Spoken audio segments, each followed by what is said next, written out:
If all these stories have you wanting to go on your own adventure and you don't want to spend a ton of money and you don't want to take a ton of time away from work and family, I highly encourage you to check out Lost Travel Company. They do trips all over the country, everything from biking to rafting to kayaking, hiking, etc. And on each trip, there's an official start line and an official finish line, but getting between locations is totally up to you. However you want to do it, however you want to carry your gear, it's a total free-for-all in between. And it is a group trip, but they're very small groups, so you get to know people, but you can also easily practice social distancing. So a lot of the trips are still happening. And like I said, they're very affordable, very easy to get out and go do because they have figured out a lot of the logistics for you, but it still leaves so much room for adventure to happen. And with each trip, they give back 5% of the total trip as a donation to the area where the trip is happening. So if you'd like to find out more, go to lost.travel and use the code ADVENTURESPORTS for 10% off any of the trips listed.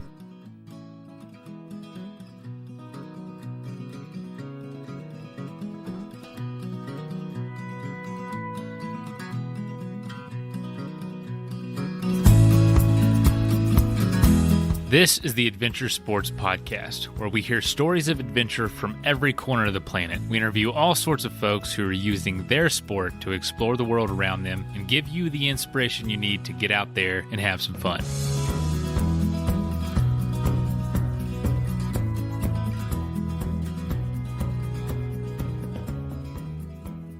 Hi, friends. Welcome to the Adventure Sports Podcast. You've got Curt again today. Mason is still out helping out with that coast-to-coast bike ride.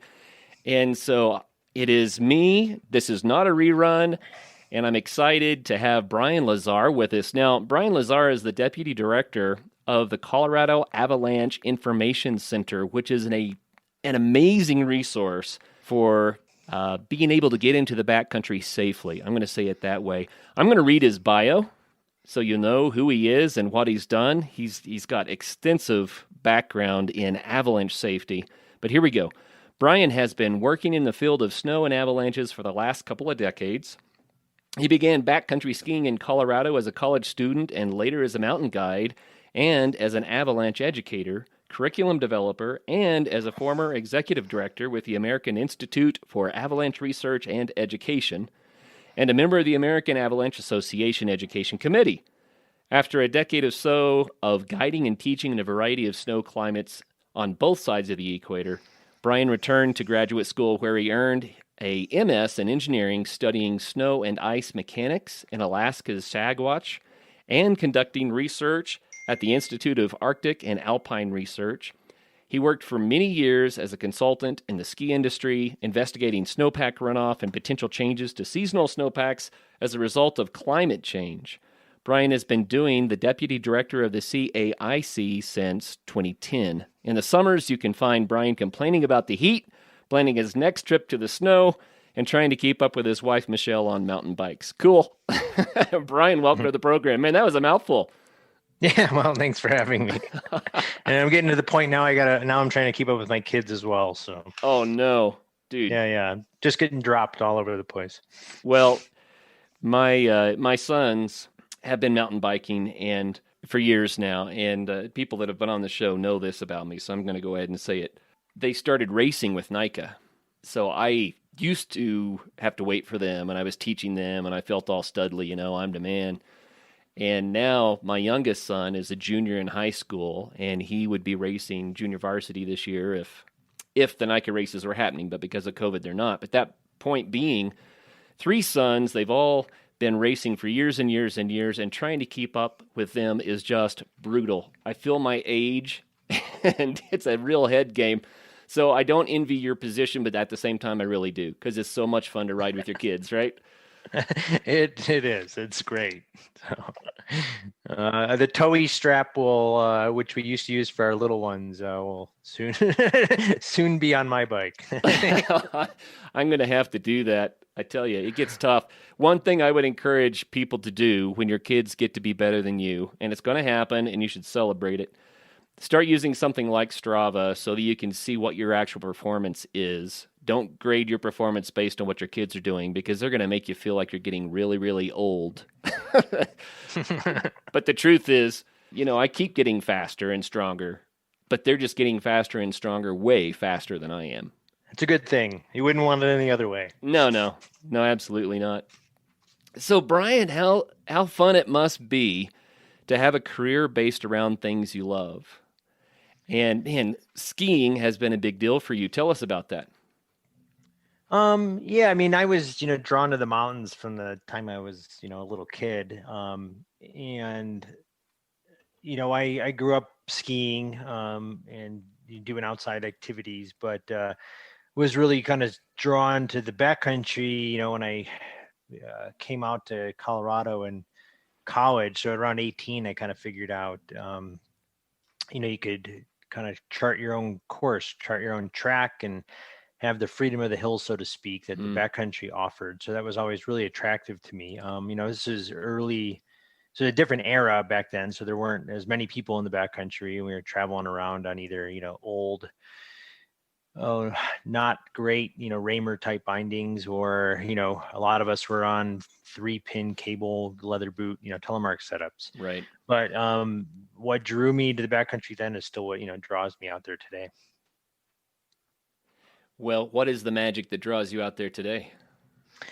I mean, it's still the ability to kind of get out into some wild and more obscure places. And, what's really nice about traveling around the backcountry in the winter is you can make your own trail. You can go wherever you want. You're not obligated to follow someone's, snowmobile line or skin track. You get to decide where you go and how you get there. There's something really, liberating about that.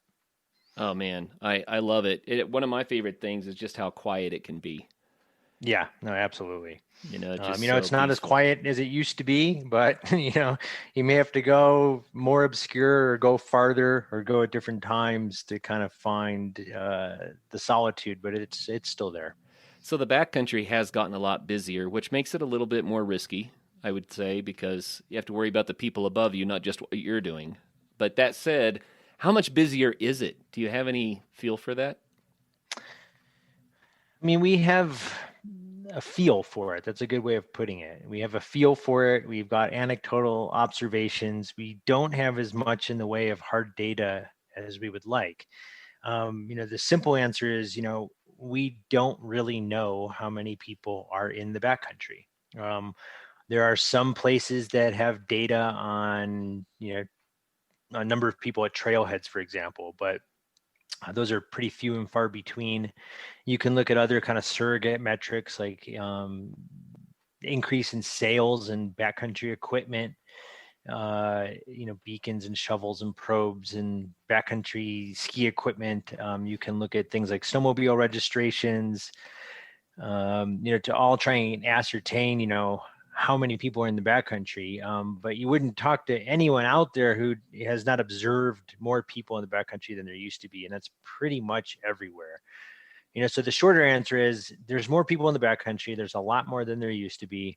We don't have enough information to quantify that with a lot of confidence, okay. But we're working on it. But, essentially we look at a lot of surrogate metrics, and all of those metrics point in the same direction. There's increasing use in the backcountry, and that won't surprise anyone who's been out there lately. When the ski area shut down because of COVID-19 last spring, then a lot of people decided to try to ski out of bounds, and perhaps for the first time. It got pretty crowded. Bet you have some stories about that. How was that? Well, it's a little bit nerve-wracking for us, because our primary concern and, as a public safety organization is we really worry about, people getting caught or killed or injured in avalanches. And so, we saw a lot more people out there than we probably ever have. And this was all over the state, and it wasn't unique to Colorado. I mean, this was happening everywhere. People had a lot of pent up energy. The ski resorts had closed. It was hard to gather inside. The backcountry offered a way to go outside and socially distance and recreate, but it did draw a lot of people into the backcountry who had never been there before.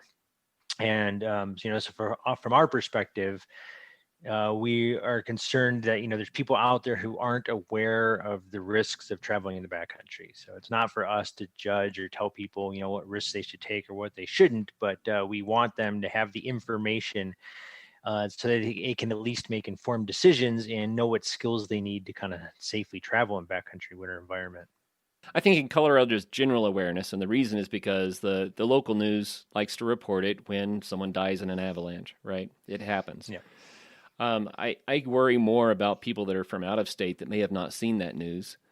And when they come to Colorado, they see beautiful, pristine, untouched powder on a mountainside, and they're like, let's just hike up there and hit that. It looks so cool, not knowing that, that's an avalanche path.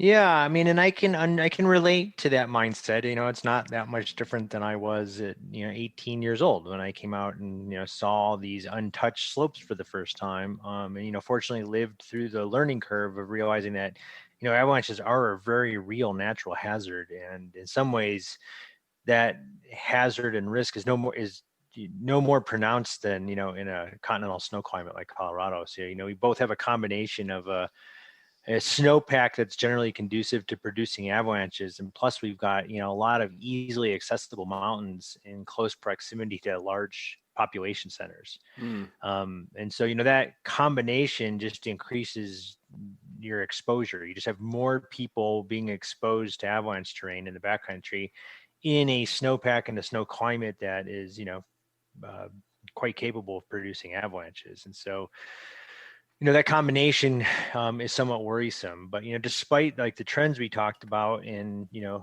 increasing and some might even say exploding use of the backcountry, we aren't seeing fatal avalanche accidents, for example, on that same trajectory. So some efforts at public safety are working, so it's a combination of things like better and more targeted avalanche education that more closely aligns with backcountry avalanche forecasting. I think forecasting has become easier to access and communicate to a public audience. And so, in some ways there's encouraging silver linings in this exploding use in the backcountry is that we're not seeing an explosion in fatal avalanche accidents. So, that's some good news in there. Yeah. There's a rather disturbing statistic that gets bounced around. I'm sure you know more about it than I do, but it's that most people that die in avalanches have had avalanche training. But I like to say yes, but that's because they're out there doing it. If you're out there in the backcountry, you are taking those inherent risks, and hopefully you have had the training. But what do you have to say about that? Yeah, I'd have to defer and get back to you because it's hard to say that with a lot of confidence. So, there are certainly people that get caught and killed in avalanches that do have avalanche training, but there's quite a bit that don't. And so to say that most people, I just don't know that we can say with a high degree of confidence that most people that are caught and caught in avalanches in the backcountry have had avalanche training. I think, the presumption is, that avalanche training might lead to more risky behavior. And there's certainly, I bet that happens with some folks. You get a little bit of knowledge and, that could lead to a dangerous period where you get a little bit of knowledge about avalanches and avalanche activity and, terrain travel, and you try to put that knowledge kind of to the test, so to speak, and then travel in the backcountry. And those early outings can be dangerous if you're not traveling with more experienced people that could provide some mentorship and guidance. In other words, taking an avalanche course, provides some base skill sets, but that's not where safe travel ends, right? It does require practice and planning, and it always helps to have, reliable mentors to kind of show you the ropes. I really like it that you were able to say, no, I'm not sure that statistic is true. I've heard that, bantered around a bit. It doesn't make it correct. And I think that avalanche training is an absolute must if you want to get into the backcountry, just so you can enjoy yourself safely. I would agree with that. I mean, I think education is one of the key pillars of safe backcountry travel. I mean, the reality it is, to say that with a high degree of confidence, you would need, really good data. Right. And we just don't know whether or not we don't have complete data sets, so it varies by location. It's varied over the years. It various agencies report different details, but we don't know, for example, if every avalanche victim has had avalanche training or not. Sometimes we know that and sometimes we don't. And so, you can say some things, which I'd have to kind of dig into our database, and the Colorado Avalanche Information Center kind of maintains the national accident database. And so you can find that at colorado.gov/avalanche and look at some of that stuff. But there are some cases where we just don't know the level of avalanche education that people may have had. But I will concur with your point that, avalanche education is a key pillar to traveling in the backcountry. Often when we emphasize like what you need to get going in this stuff is, you need proper avalanche gear. So at minimum, an avalanche transceiver, shovel, probe. You need to know how to get your local avalanche forecast and how to interpret that forecast so you can make, plans appropriate for today's conditions. Yep. And then you ultimately need to get the training, and that's where the avalanche education part comes in. So, we'll refer to those as kind of, get the gear, get the forecast, and get the training. But, your education doesn't stop after, your 3-day avalanche course. Like a level 1 avalanche course, for example, is typically done over about a 3-day period. And that's a great introduction to, avalanche safety. But of course, 3 days doesn't mean you're done. Sure. I think it takes a lifetime of experience sometimes to really know. One thing that I can point out, and maybe you can help with this, there's a lot of fun to be had in terrain which is not avalanche terrain. And you don't have to risk it. You have to be able to identify it. I mean, that's a really key point. So your best skill in traveling in the backcountry is being able to identify what's avalanche terrain and what's not. And I've got many friends who maybe used to be, have a higher risk tolerance and have now aged and don't, or who never had it and they just wanted to go ski in or recreate in the backcountry, whether on their snowmobile or their new snow bike or skis, and they are not interested in traveling in avalanche terrain at all. And you can have a ton of fun traveling on low angle slopes without overhead hazard. But in order to know you're really doing that, not traveling in avalanche terrain, it requires some skills in terrain identification. That's the kind of skill set you get introduced to in an avalanche course, but to get really good at it requires application, practice, and some mentorship. Oh, absolutely. I'm anecdotally, it's been several years ago now, Brian, but you probably remember this incident. There were some people that were skiing around Loveland Pass, which is a popular place to get some turns. And it's real easy because you can have cars as your lift access. And it sets up a dangerous situation because the slopes above where people generally ski can load up and are an avalanche risk. So there were some people that were skiing lower down, and they were not in avalanche terrain themselves, but there was avalanche terrain above them. And someone above them triggered a slide, and several people died.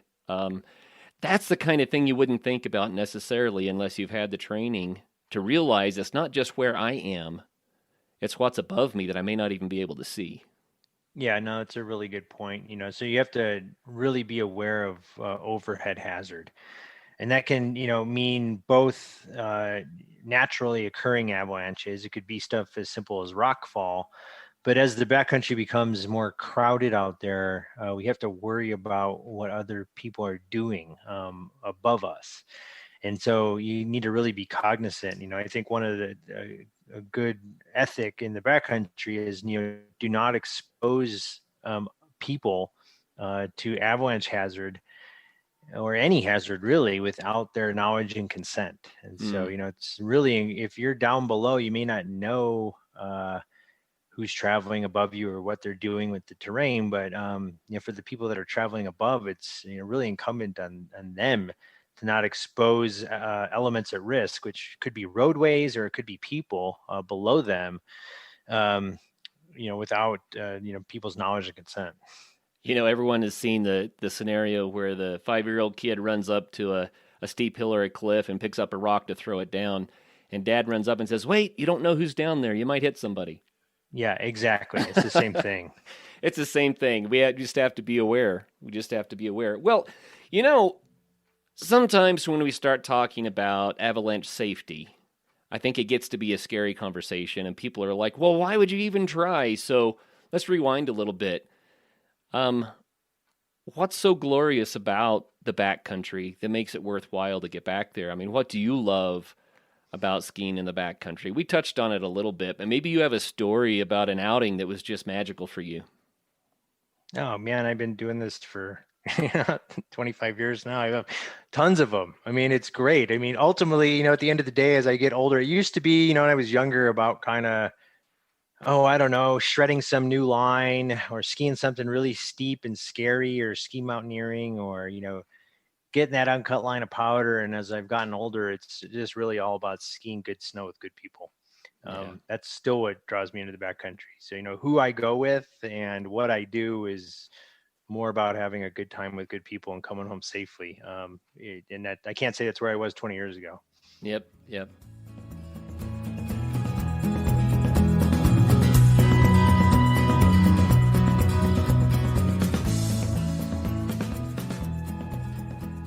I have to ask, do you have any recommendations for the kind of bindings to use? God, there's so many good options now. It's really amazing. When I first started doing this stuff, backcountry skiing, we were on 3-pin cable bindings, for example, and leather telemark boots, because that was the lightest, most efficient way to get around in the backcountry, and really required some downhill proficiency.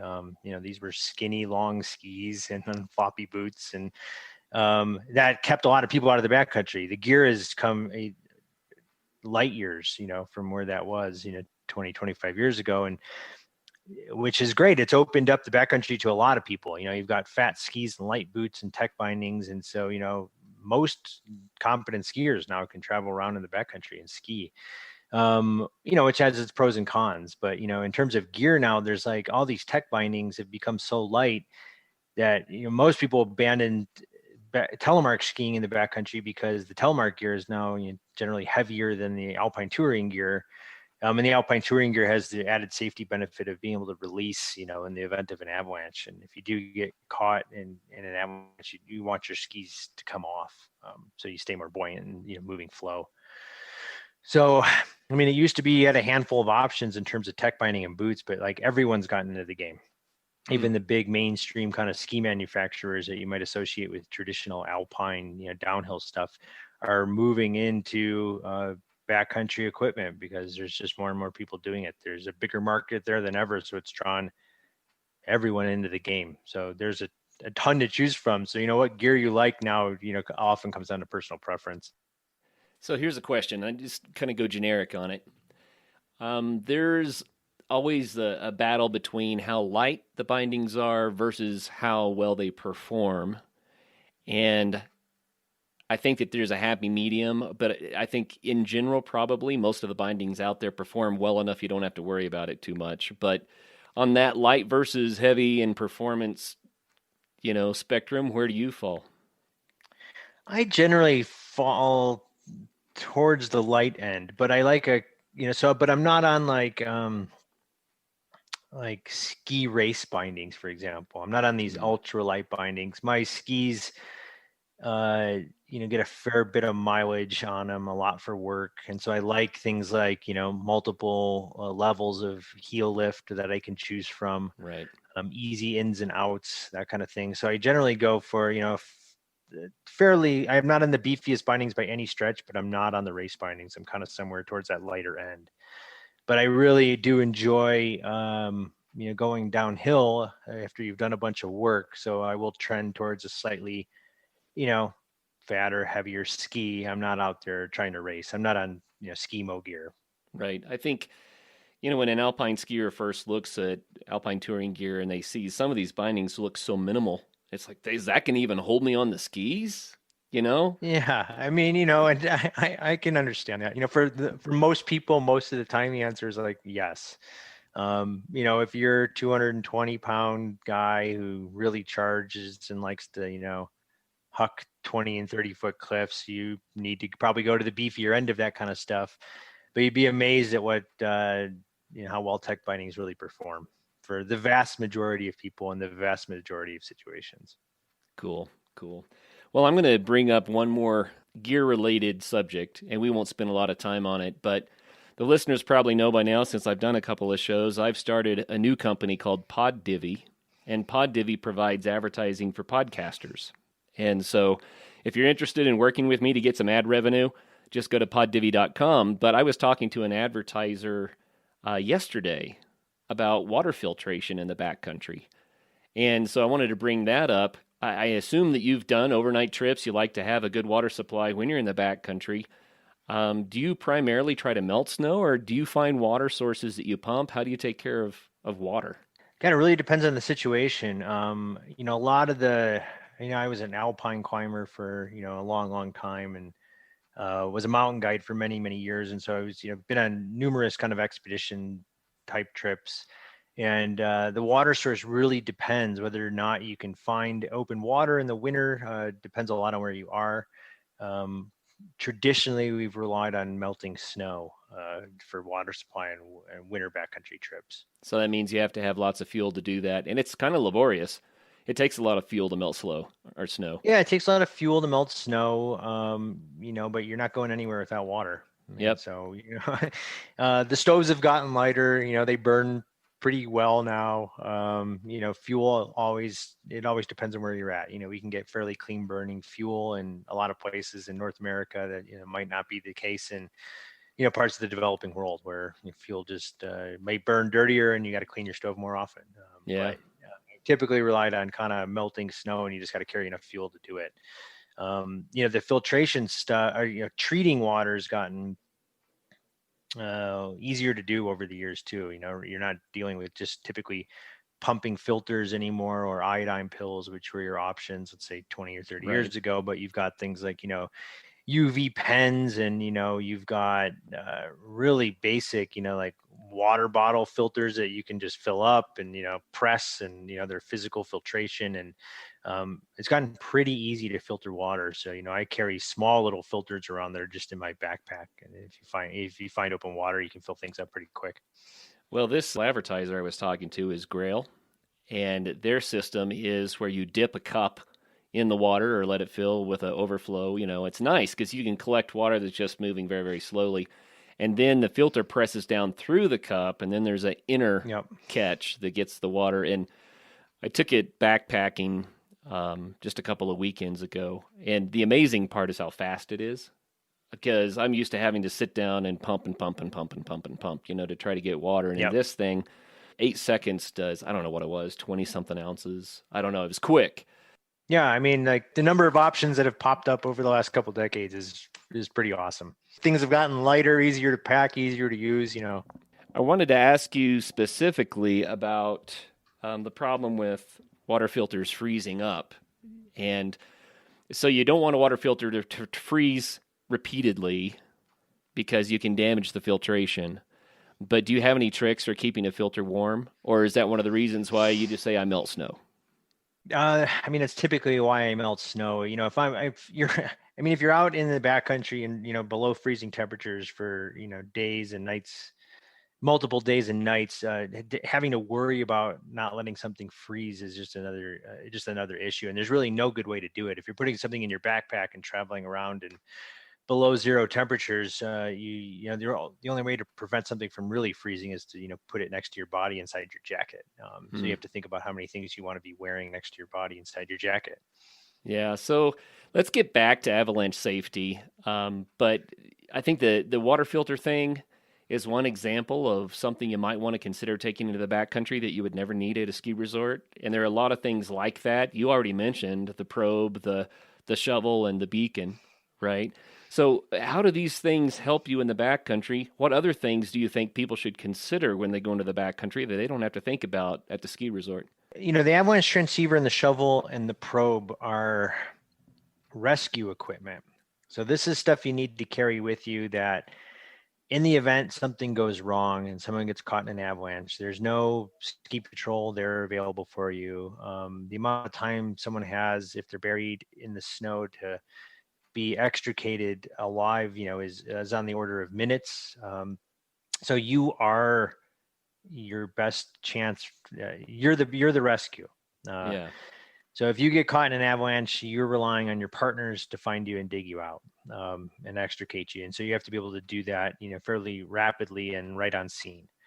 And that's the kind of stuff you get introduced to in an avalanche course. But, an avalanche transceiver, shovel, and probe allow you, without those three things, and you need all three, your chances of finding a buried victim and getting them out quickly and hopefully alive is really slim. You're relying on kind of luck or something sticking out of the snow surface. The shovel has, of course, other utilities. So, you can dig emergency bivvy shelters and things like snow caves out there. And what you really need to be thinking about is, if you're traveling in the backcountry, is like, well, what happens if something breaks or someone gets injured? So, on some of these snow bikes now or snowmobiles, you can be miles and miles away from the trailhead. Sure. So it's really easy to get 30 miles, let's say, from your vehicle if you're traveling on a snow bike or a snowmobile. So what happens if the snowmobile breaks, or you can't get that thing started again, or someone gets injured? Even on skis, you could be quite a ways, from your trailhead if something goes wrong. And so I always carry a first aid kit. I always have a really warm, puffy coat in my backpack, regardless of how warm a day it is. If you're stuck in the snow and not moving, you can get cold really fast. And so, a really warm synthetic or down coat could, save your life. I often carry a really lightweight bivvy sack, which can be opened up and turned into kind of a tarp, and that helps with like an emergency shelter, for example. I generally have more food and water than I think I'm going to need. I carry extra pairs of gloves because, you can get hot and you can sweat, particularly moving around uphill or just machining through, difficult terrain, and wet clothes don't help you. So I like to be able to have a, change of gloves at the very least. And then I always have a repair kit. So depending on what I'm doing, I want some shot at kind of fixing whatever equipment I'm on, whether it's a snowmobile or skis or whatever. If for nothing else, to just be able to limp you back to the trailhead. And in my repair kit, I've got things like fire starting equipment and things like that. Oh, good. And then, I often carry now these, satellite emergency devices, so I can always send out an SOS or communicate with somebody. And those things have come a long way, in just the last 5 years even. Sure. Yeah, I heard a podcast the other day where they were talking about the different types of satellite, emergency satellite beacons, and I was surprised because there used to not be that many options, but now it's much more affordable. They're much lighter. They're easier to use. Yeah, they're small and they're light, and the excuses for not using one are slowly going away. Yeah, exactly. It's just another good safety net to have, and when I was guiding, or if I'm on a bigger expedition, I'll often carry small packable rescue sleds too, where you can kind of turn a victim's skis into a rescue sled. Oh, that's a good idea. Things like that. And they've come a long way too. And it's another thing to throw in your pack, but man, if you need it, you're glad you brought it. Absolutely. I wanted to mention one thing. You talked about how the shovel is really for your buddy. And yeah, I mean, you can use it yourself, but I remember at one trailhead for a winter 14er climb, a friend of mine says, it doesn't look like it's that bad. I'm going to leave my shovel in the car. And I looked at him, I said, that's my shovel. That's not your shovel. And yeah, no, I mean, I said, you're not leaving a shovel in the car. Come on.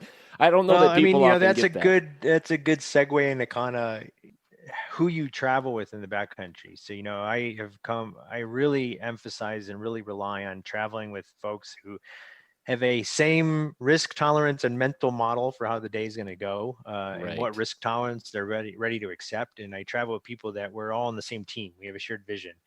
And anyone who's not willing to carry, an avalanche transceiver, shovel, and probe in the backcountry avalanche terrain is just not a partner of mine. Right. No judgment, but we're not going to be partners. If that's something you want to do, you need to do it with somebody else. This is the way I approach it. Yeah, and that's well said. And I think it's wise as well. You need to be with people that, will be there for you, because that's why you have other people with you in the first place. That's one of the reasons. It's to be with great people, but it's also because it's an inherently risky sport and you might need some help, Yeah. I mean, people do like to go, solo in the backcountry. Some people like, and that's fine. There's ways to do that while minimizing your risk, which is typically avoiding avalanche terrain. There are people, and I'll do that. I'll go out by myself and generally avoid avalanche terrain. There are people that like to go and travel on avalanche terrain, solo as well. You just have to realize, if that's a choice you decide to make, that your margin for error is really small. If something goes wrong and you're all by yourself, there's no one there to help you. And Yeah. So, the chances of something simple turning into, an epic day or worse certainly increases when you're all by yourself. Yeah, no doubt about it. Let's talk about the Colorado Avalanche Information Center specifically. I mean, this is an amazing resource. The work that you do there is fantastic. So, educate us. How does CAIC help people? Yeah, so we're a program within the Colorado Department of Natural Resources. So we're a state government agency, but what we do is provide weather and avalanche forecasting for both backcountry recreation and for the transportation corridors that run through the state, like state and federal highways. And so we work in conjunction with the Colorado Department of Transportation to reduce the threat from avalanches on roadways in Colorado as well. So we've kind of got two prongs of our mission there. So just out of curiosity, how many roadways are threatened by avalanches each winter? Yeah, so it's around 20 different stretches of highway that we forecast for in the state of Colorado, and each one of those highway sections, has multiple avalanche paths that threaten those. So, for example, if you just take like US 550, between like Ouray and Durango, for example, that's one stretch of roadway, but it's got hundreds of individual avalanche paths. Wow, yeah, that's a big one. Let's talk about winter before last, because that was a record setter as far as I'm concerned, and that's just me, but that was a big one. What about the avalanches that winter? Oh, I mean, it was something else. I mean, that was an avalanche cycle, the likes of which, no one really alive has seen in the state of Colorado. It was both, historic in terms of the size of the avalanches that we were seeing. So, these were avalanches large enough to, extend existing avalanche paths, both laterally and in vertical drop.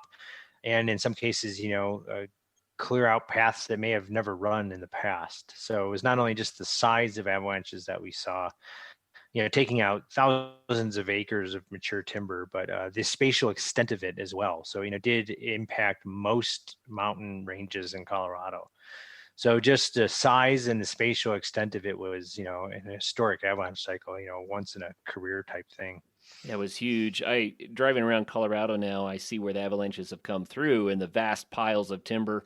We're talking about trees that are 100 years old, 120 years old, maybe 150 years old, snapped up, like twigs piled in the valleys. I mean, at least. And, we've been sampling, taking tree samples in a lot of these paths over the last 2 summers, and trying to get a handle on, how old were some of these trees, try to get a handle on the return interval for events type, such as these. But, we could be looking at 100 years, 300 years, or, even more depending on the path. Wow, that's crazy. Yeah. So every winter has potential for avalanches, right? That was a particularly challenging one. But how would someone who wants to go into the backcountry use what the CAIC offers so that they can be safer? Yeah, so they can, get, mountain weather forecasts for the area that they're going in. So we put out daily weather forecasts for backcountry recreationalists for 11,000 feet in the mountains. And so, these are handcrafted avalanches that will come out by 6 in the morning each day, and then by, 1 in the afternoon each day. So you can get up-to-date information on mountain weather. And then importantly, they can look at the area that they're going to be recreating in and get the avalanche danger rating for the day. And so, in North America, we use a 5-tiered scale to rate the avalanche hazard. Each of those has travel recommendations for how you should approach the backcountry. And so they can get up-to-date, current information every day, all year long. All operational season long. So from, November through May, earlier and later if conditions warrant. But every day, between the beginning of November and the end of May, they get the avalanche danger rating, what types of avalanches they're likely to encounter, the likelihood of triggering an avalanche, the potential size of those things, and then ultimately some terrain and travel advice so that they can, plan a backcountry outing that's appropriate for the conditions. Oh, that's great. So these forecasts are specific to different parts of the state and That's right. aspect angles and things like that. So this is pretty detailed stuff. Yeah, I mean, we still have a lot of mountain ranges and a lot of mountainous terrain in Colorado. Our current construct, we've kind of carved the state up into 10 backcountry forecast zones. And so you would fall in, but it does cover all of the mountains of Colorado. So anywhere you're recreating in, you'll end up in one of these backcountry forecast zones, but they are still regional forecasts. And so we're forecasting for a region, like the Front Range, for example, would be a forecast zone. But then we do give specifics on like I said, the types of avalanches that you're likely to encounter, where on the compass, in terms of aspect and elevation, you're likely to encounter those things. And then, what the avalanche might look like in terms of size if you do trigger one. Okay, so let me give you a scenario. Let's say that I have been planning a ski weekend with a bunch of friends for weeks and maybe even months in advance, and the weekend finally arrives, and the avalanche danger is, say, the next to highest level in the area where we were going to go. And I'm like, dang it, what do we do? We've been planning this for months.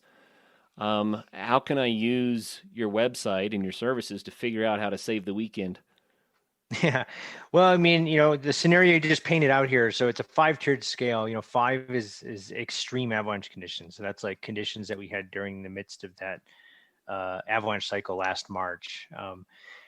The step, that's 5 out of 5. Right below that is 4 out of 5. So that's high avalanche danger. And under those conditions, travel in and underneath backcountry avalanche terrain is not recommended. So it would really depend on the type of outing you were planning. Like if you're planning some kind of hut trip, for example, we do have huts in the state of Colorado where access and egress from those huts travels through little or no avalanche terrain with very little avalanche terrain around it. And that might still be fine. That might still be appropriate. But certainly during, high avalanche conditions where avalanche warnings would likely be in place, travel in and around backcountry avalanche terrain is just not recommended. So you might need to postpone that trip or make an audible and do something that doesn't involve traveling in avalanche terrain. It sounds like if people can plan such trips with a lot of flexibility in mind, that might be a better idea, because there might be another region of the state where the avalanche danger's better, right? And say, well, hey, instead of going there, let's go down here and we'll just avoid these slopes. Yeah, I mean, and that's always a great way to approach it. I mean, essentially, you don't want to, pick an objective or pick a trip and then be married to completing your objective or going on your trip, regardless of what the conditions say. Right. So, the whole key to traveling around in the backcountry safely is to make sure whatever outing you're planning is appropriate for the conditions as they are on the ground. So it's always, if you might have a trip plan to a particular hut, but you do want to evaluate that, whether that trip plan that you made is still appropriate given the conditions that are forecast for that particular weekend. And if not, then you either change your trip plan or, and like you're suggesting, you change where you're going. And both of those are reasonable options. What you don't want to do is this is how people get into trouble is, they become very married to a trip or an objective, despite the conditions. And so they try to, what we all do as people is try to justify or fit a pre-existing conceived notion of what you want to get done and into current conditions, even when those things might not match up. Probably not a good idea in the backcountry because the risk is just pretty high sometimes. Yeah, sometimes it is. I mean, a lot of times it's not. And so you want to plan, those more serious consequential objectives for times when the avalanche danger is not as elevated. I mean, because in the end here, it's like, avalanche conditions and the avalanche hazard is just an environmental condition. This is Mother Nature calling the shots. And so you're not going to outsmart her. Yeah. So you need to play by her rules. So when the conditions are, safer, you can pick, bigger, bolder objectives. When the conditions are more hazardous, then you need to rein it in. So that's really where you need to play by her rules. Yeah, absolutely. That's where the CAIC can really help, I think, because I mean, unless you're out there watching the conditions every day, you really don't know when you're traveling into an area what has happened there. We have so many microclimates all over the state, and to be able to look at your website and say, "Oh, this looks kind of crazy right now," I mean, that could save a lot of danger, a lot of lives. I don't know. I think it's a great service you provide. Well, no, I appreciate that. And I mean, our whole goal is to provide people with the information they need to plan safe outings and return home. Well, Brian, let's talk about briefly the power of an avalanche for people that have never experienced one, other than maybe seen it on television or something. What do avalanches do? How fast do they go? What are the forces involved? Why are we worried about it at all? I mean, isn't snow light and fluffy? Yeah, it is. It is light and fluffy. And so, what avalanches look like and what they do, covers a wide spectrum, so they could be anything from like small sloughs and fresh new dry powder, which would, be of little to no hazard to a person unless it knocked you, off a cliff or something like that. Or made you fall in really consequential terrain. To anything, on the low end of the spectrum, on the other end of the spectrum, you can have giant slab avalanches bringing down, tons and tons of snow and wiping out vast swaths of mature timber and destroying structures and villages and you name it. And then everything in between. And so, avalanches can move anywhere from barely creeping along if they're like really wet debris flows to traveling, 100 miles an hour. 100 miles an hour. Yeah, sure. You can have avalanches, reach those types of speeds in big, mountain ranges with big vertical relief, dry snow avalanches with, really impressive powder clouds that go out in front of them. They can get moving at really impressive speeds. So someone should never assume that they can ski faster than the avalanche is going to come down. Well, I would say that if your travel plan includes escaping an avalanche as part of your risk reduction strategy, that you should rethink that. Your strategy should not rely on outrunning an avalanche. I do know a lot of people have managed to usually ski out of the avalanche run out. You don't really outrun it. You ski perpendicular or diagonally until you're no longer in front of it. But people do that, but you shouldn't plan on that. I think you're right. You just shouldn't expect that you're going to be able to. Yeah, I mean, it happens. And, people do ski out of avalanches. But but anyone who's done that should consider themselves quite lucky. It's not a recommended strategy for staying safe over the long run. That's good. Yeah, that's good. So let's say that you've done everything right, and by some strange fluke, an avalanche still comes down on you. What do you do? As the person caught, you mean, or? Yeah.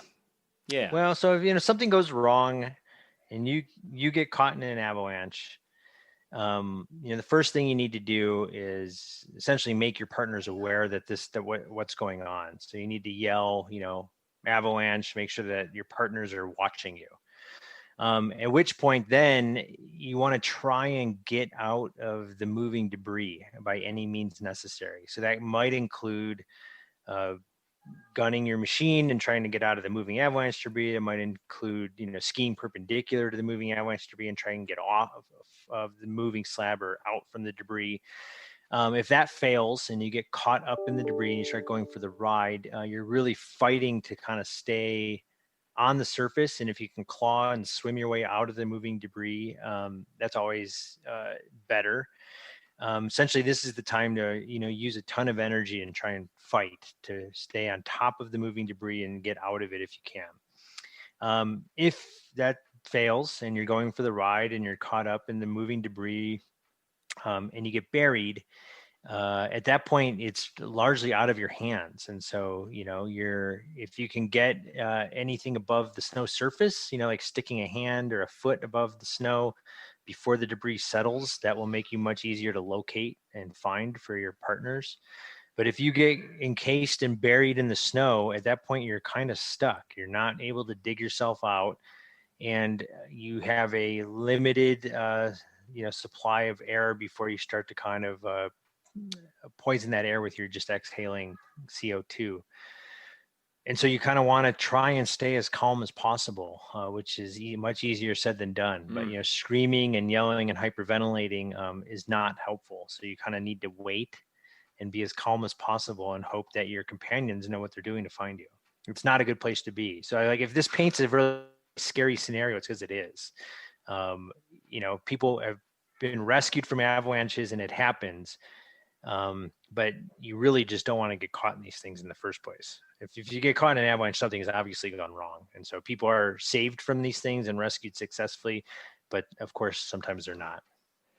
I wanted to mention people that don't spend a lot of time in snow may not be aware of it, but when snow is moving like that, it's kind of liquefied. When it comes to a stop, there's so much force involved that you kind of get a flash, thaw, and then refreeze action. So snow can pack in. What was fluffy coming down can pack in and be impossible to move inside of once you're stuck there. Yeah. It's not like the snow you've shoveled off your driveway into your yard.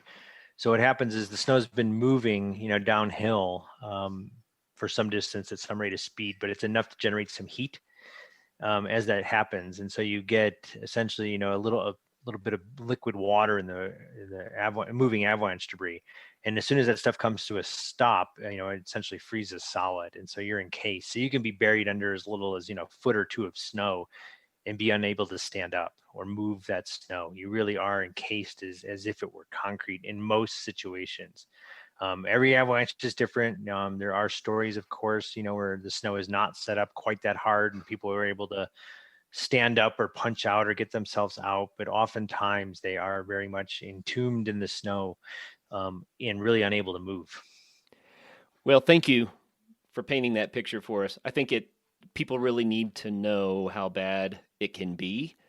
And, I've come to the conclusion, I do backcountry skiing. I have some AT gear and I love it. But I've come to the conclusion that I don't need to ski in avalanche terrain.